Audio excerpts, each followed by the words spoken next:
No, he's right. I said, oh, look at this beautiful sunny day. We blew it. And then I went outside and we were freezing. You would have been very unhappy. The sun was very deceptive, I will tell you. It is cold out. And I'm sort of saying, that was so beautiful today. Maybe they should do it there every 4 years. Does that make sense? I don't know. Because, the outdoor thing is really good, but it gets a little cold around this time of the year, as some people have noticed. And a lot of times they suffer through it. There was no suffering in that room. It was 72 degrees. It was perfect with the best acoustics I think I've ever heard in a room. This is not so bad either. But I just want to say, you're a younger, far more beautiful audience that I just spoke to. And I want to keep it off the record. I want to keep that off the record because I don't want to have all those big shots up there. I don't want to think you're more powerful than them, you look better than them, and I love you. Now, we just had a great time. We just had a great day. This was amazing. When you think we took a journey, I mentioned in the speech, a lot of people said that was not a journey that was possible, and it was indeed possible. I didn't really know too much about what they were saying when they said that, but a lot of people felt it. And we hooked up with J.D. very early. I watched J.D. over a period of time. I endorsed him in Ohio. He was a great senator and very, very smart. The only one smarter than him was his wife. That was I would have chosen her, but somehow the line of succession didn't work that way, right? But now she's great and he's great. This is a great, beautiful couple and unbelievable career. I just said to him, you are very upwardly mobile, because he hasn't been doing it that long, but he picked it up so quickly. Remember, the first week was a little bit like the fake news was hitting him really hard. And I said, ooh, this may be tough, but after that, it was smooth sailing for him. He took on everybody. He took on the meanest. I don't want to use the word corrupt because we're into a new system, so let's wait till the corruption begins, because it will. But he took on some pretty mean people, and he handled it well. I want to also congratulate Mike Johnson for the job that he's doing.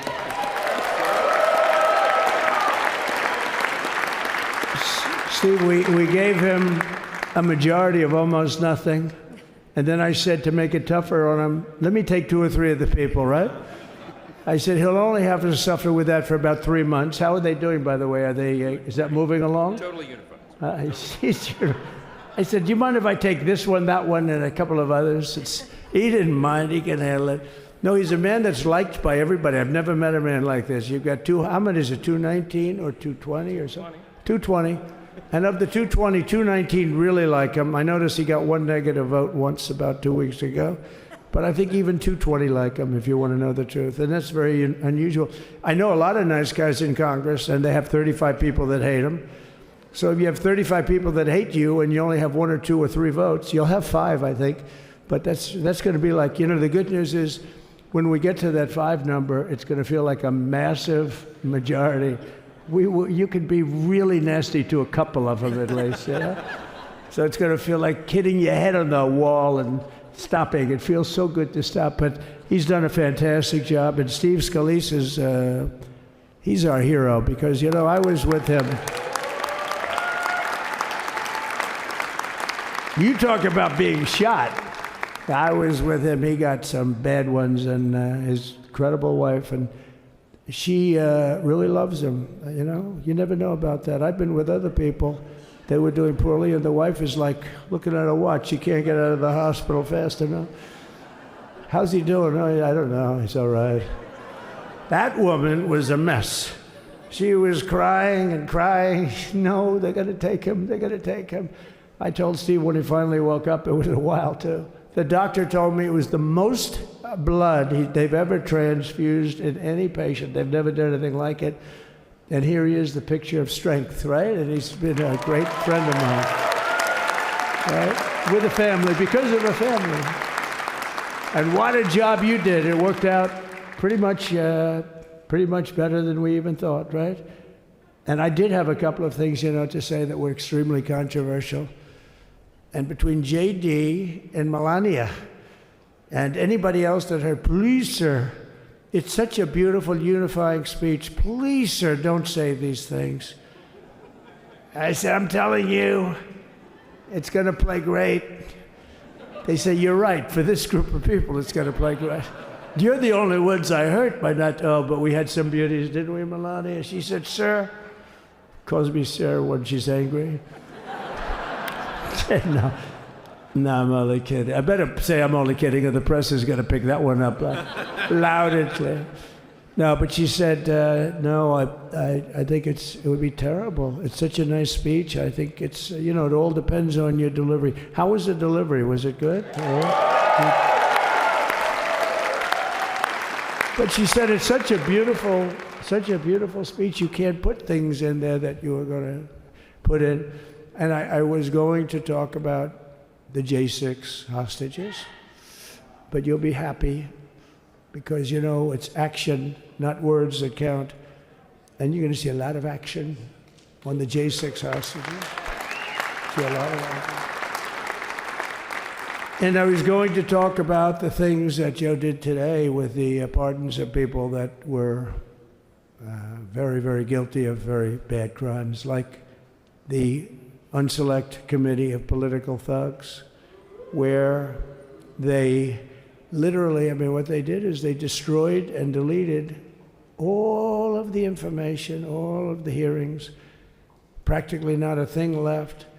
They deleted all the information on Nancy Pelosi having turned down the offer of 10,000 soldiers. You wouldn't have needed 10,000, you could have had 500, and it would have stopped.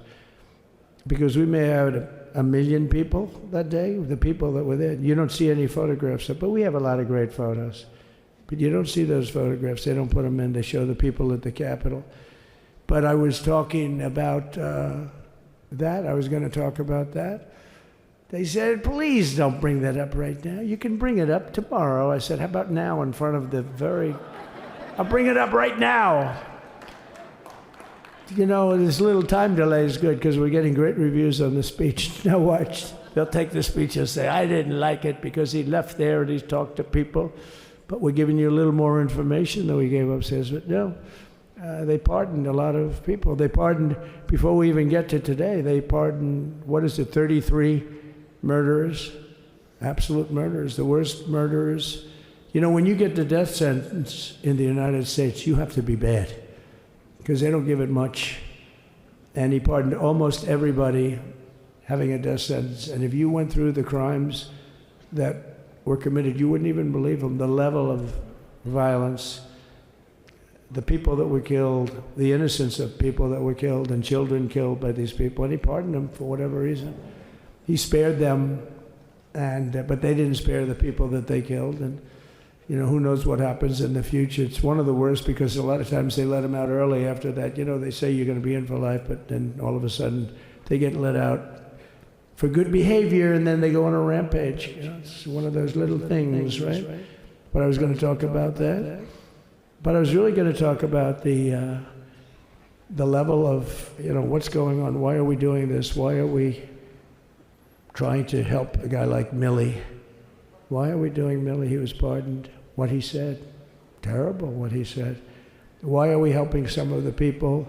Why are we helping Liz Cheney? Liz Cheney is a disaster. She's a crying lunatic and crying Adam Kinzinger. He's a super crying. I never saw the guy not crying. He's always crying. I looked at him. I remember years ago he was actually on my side.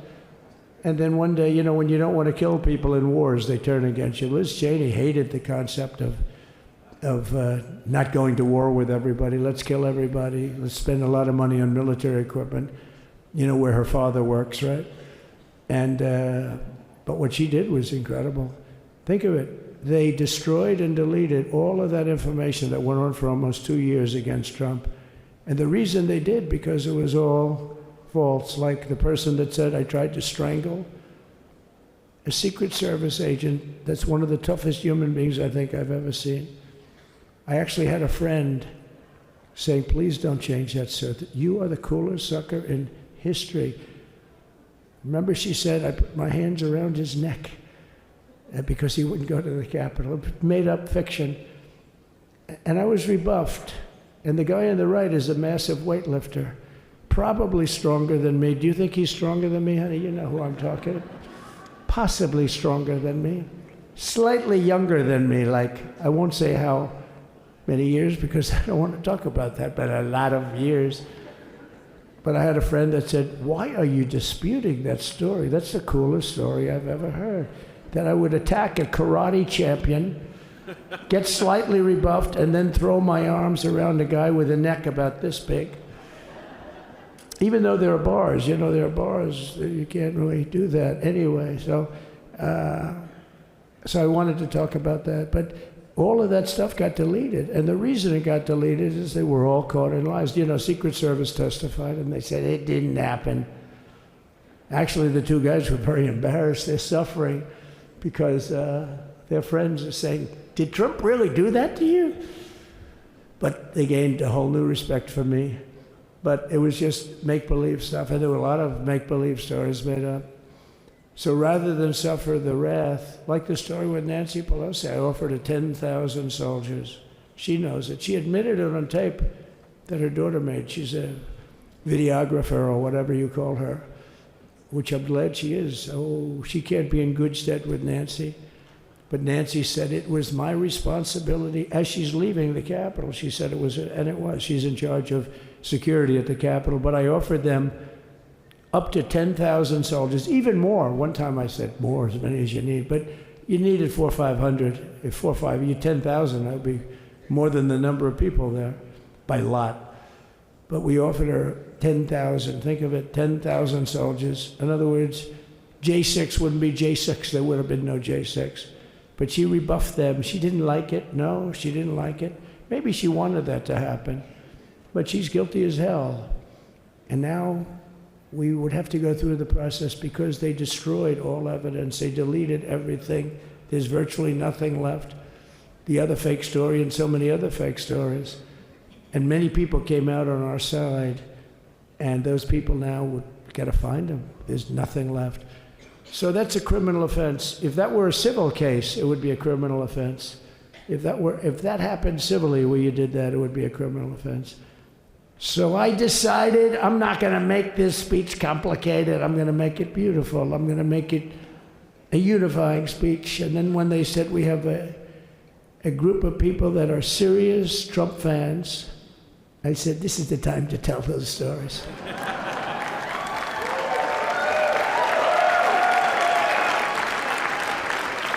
He knows.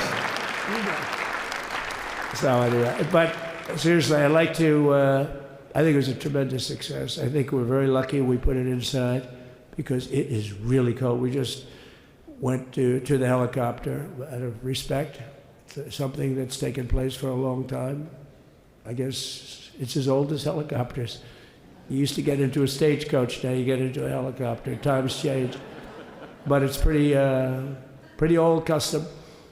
And it's a beautiful custom, actually. It's a beautiful custom. I wish we could have had a better relationship. I wish we could have had a better relationship between Republicans and Democrats. I was with Senator Schumer. I said, Chuck, I think it's time we all start getting along a little bit because it doesn't make sense. I mean, we literally never get a Democrat vote. They never get a Republican vote, almost.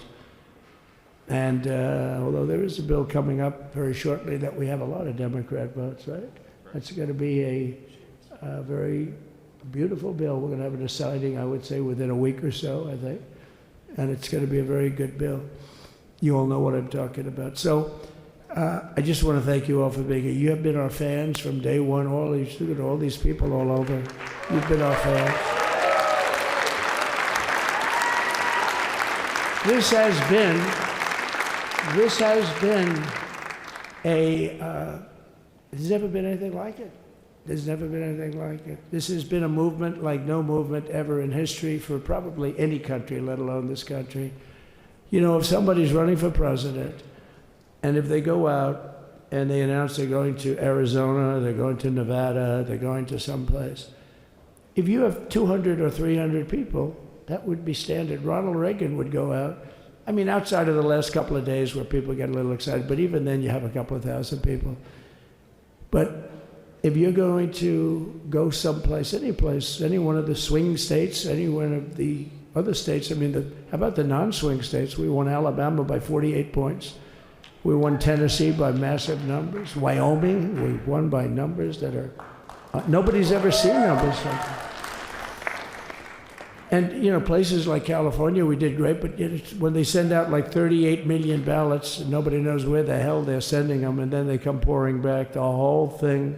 They passed a law in California that if you work in an election bureau, and if you so much as ask for a voter ID, if you say, "Sir, ma'am, could I please look at your voter ID?" they have the right to put you in jail. You're a criminal. Can you believe that? There's only one reason that happens. They want to cheat. So they had it where voter ID wasn't accepted.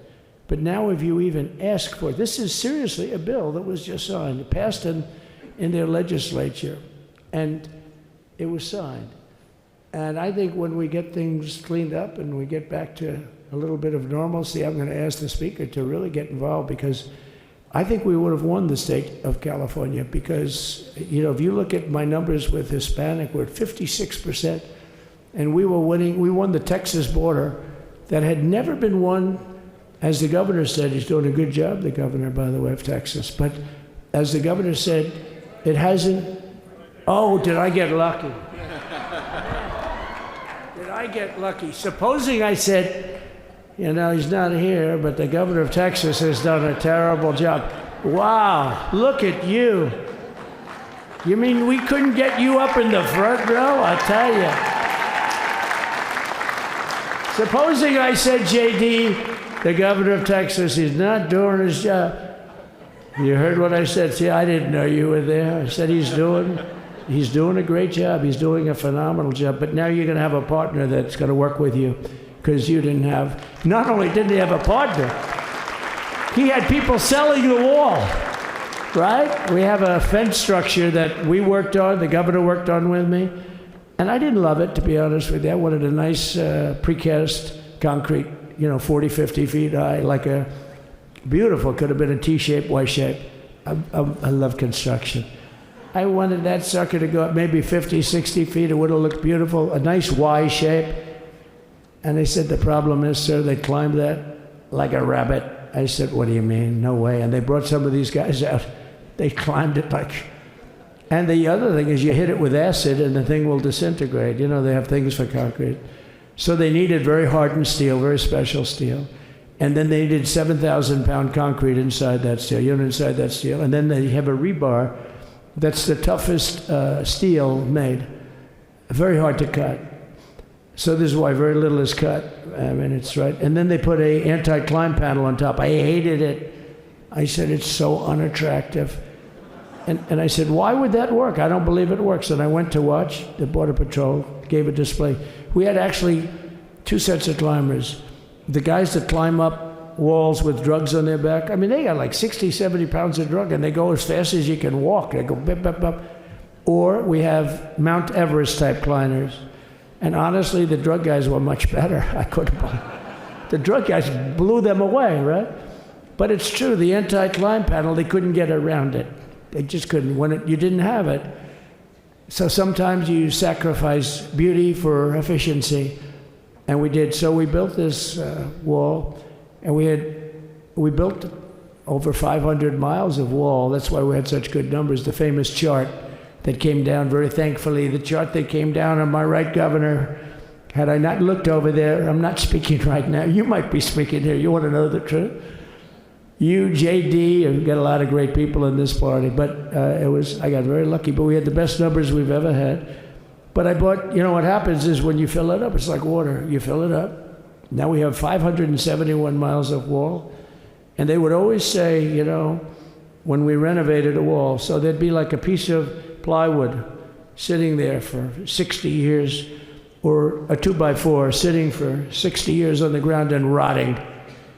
Because, and they'll say, you didn't build a new wall. Here we're building 50 feet up in the air, 30 feet sections, 50-foot sections, all steel, all concrete, all everything. And all, by the way, they don't even want me to say this, but what the hell, it doesn't take that long time. They're all wired for all of the equipment. We put wires in everything so they can easily wire for all the different types of equipment. And if there's a doubt, we have to wire. whenever we just look, you just find the wires all over the place up top, so we can just hook it up. We don't have to have wires on the outside, which wouldn't do too well, right? So anyway, so we built an extra 200 miles of wall, and the governor wanted to buy it. He tried to buy it, and they wouldn't sell it to him. He wanted to put it up himself. Could have been done in 3 to 4 weeks, 200 more miles, because when you do it now, they just keep going further out, further out, further out, getting around. So we did an extra 200 miles, and it was all bought, and they announced that they're not going to put it up. And that's when I realized they wanted open borders, and that's when I realized that people are going to come pouring through the wall like nobody's ever seen before, but you've seen it. A lot of you are here because of that. I made it my number one issue. They all said inflation was the number one issue. I said I disagree. I think people coming into our country from prisons and from mental institutions is a bigger issue for the people that I know. And I made it my number one. I talked about inflation too, but you know, how many times can you say that an apple has doubled in cost? I'd say it, and I'd hit it hard, but then I go back to the fact that we don't want criminals coming into our country. We don't want the jails of every country in the world virtually being deposited into the United States. And that man had to suffer with it. And he did an unbelievable job. I'll tell you, he was a very popular governor, but now he's like an unbeatable governor because of your border policies. He was fantastic. And he really was. So. Governor Abbott is he's a great man, great leader. And but it did make him very more. Did you do it? You didn't do that for politics. You did it because you wanted to do the right thing. But I'll tell you, it sure as hell worked for politics too. It's self-preservation. That's right. But no, because the people are demanding it. The people of Texas are demanding it. The people are demanding it all over. So anyway, so we built it, and they wouldn't let us use it. They wouldn't let the governor use it, and other governors, they wouldn't let him use it.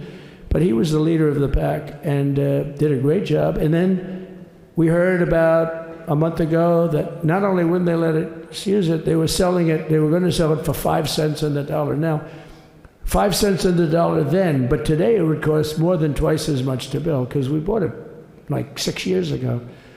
And it was just sitting on the ground, and that does not do well for the whole thing. But it was just sitting on the ground, and I heard about it, and I called the governor, and I called a lot of people, your attorney general. And here's the story. They were going to buy it, and these are great business people. They were going to buy it for 5 cents on the dollar or less, and they were calling us up, we'll sell it to you for 200 cents on the dollar. In other words, it will cost you twice as much, so it's 200 cents on the dollar. I said, can somebody explain that to a judge? I mean, how corrupt is that? You'd think they'd say, maybe we'll sell it to you for 20 cents, 30 cents, but not 200 cents. So they were going to buy something for 5 cents, and they were going to sell it to us for a fortune. They were going to make it would be, they'd have it down that in Fortune magazine, they'd put it of the deal of the year, okay? You buy something like that. But it was so corrupt and so horrible. And when we told that to the administration, they didn't care. They just kept going forward. They couldn't care less. And they kept going forward. They knew that they were trying to sell it back to us. They would have sold it back to us. You would have ended up buying it. You would have paid probably 50, 60 cents, who knows. But they were going to use it for scrap metal, but then they made a much better deal. They could just buy it and sell it to us for 15, 20 times what they paid. 20 times, think of it, like 20 times what they paid. And we wouldn't let it happen. And the governor with his attorney general, Ken Paxton, they made a fantastic, they're a good lawyer. He's pushed around pretty good by people, right? I said, you got a great attorney general. They should leave him alone. He was with me. But Ken and the governor went to court, and a judge actually became incensed and actually called for an investigation. How could a thing like this happen? So he stopped it. So we're waiting to put that wall up. And now that you have a new president, that wall will go up so fast. The governor will complain, sir. This is Greg Abbott, sir. Please, the wall is going up too fast. Please don't do that. You know the story about winning. No, we're going to win too much. We're winning too much. Please, stop. People always love that one. We'll do this with the wall. Governor Abbott calls, "Sir, the wall is going up too fast. We can't take it. We just can't take it." No, I think you'll be very happy if the wall goes up too fast, right?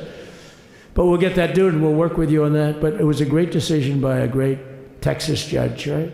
And it was beautiful, beautiful to watch. He stopped them right in their track. I mean, they were literally loading this stuff onto trucks. It was terrible. Honestly, it was terrible. And he wouldn't take it. So I'm so glad I mentioned that they have a really good governor in Texas. And I swear, I didn't know he was here. I swear to you, it sounds like a setup. I didn't know you would end. Did I get lucky? I said the right thing.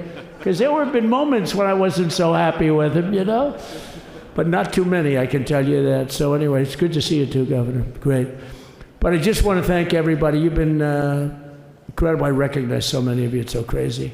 But this has been a long journey. This was a journey that started in 2015, probably started 20 years before that. People used to say, "You're going to run for president? You're going to run?" And I always said, no, I don't want. And then one day I said, let's give it a shot. And what I talked about then was the border, too. I think it probably was the number one issue for me. Back in 2015, 2016, I talked about the border. And now I talked about the border, but this border is much worse. We fixed the border. It was totally fixed. There was nothing to talk about. 2020, by the way, that election was totally rigged, but that's okay. It was a rigged election.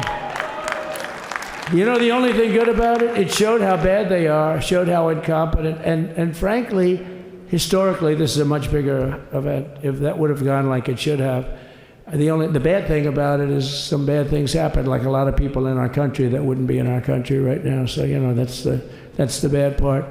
But I will say that it started in 2015, and right from the beginning, we went to the top. Day one, they announced Trump, and Trump went to number one and stayed there for the whole primary. And then we took on Hillary. She didn't look too happy today. We took on Hillary. A very nice person, but we took on Hillary and we defeated Hillary, and then we did much better the second time in 2020. You know, we got millions more votes. We got millions, like 10, 12 million more votes than we did the first time. No president has ever gotten that many more votes. I got like 9 million more than anybody else had ever gotten, and they said we lost. And because of that, I said to Melania, "What do you think?" And she said, "You want to do this again?" And had we lost, and had I thought we lost, I wouldn't do it again, because that's like the ultimate poll, right? But I knew how well we did, and this time we made it too big to rig. It was so big. They tried like hell in the butt. They tried to do it, and around 9:02 they gave up. Last time they did bad things, but this time they just said, yes. You know, I don't know if you saw, Mr. Speaker, in Washington, they had placards. They were all set to march. They thought it'd be closer. A gentleman asked me, a very respected gentleman asked me yesterday, how come the polls were so wrong? They showed you winning, but not in a landslide. I said, because people that are true Trumpers are so angry at the whole polling system and at the writers, the fake news, that they don't want to talk to anybody. So when you call somebody from Trump, "Who are you voting for?" They say, "It's none of your business. I'm not telling you."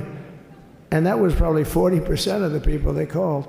So they would discard that one, and they didn't show that.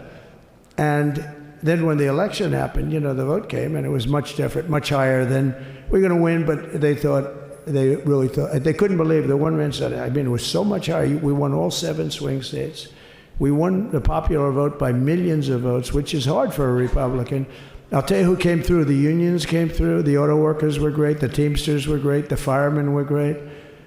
I think almost every union was great. The only one that weren't great, although Sean was great, and the Teamsters, Sean O'Brien, the head of the Teamsters, was fantastic.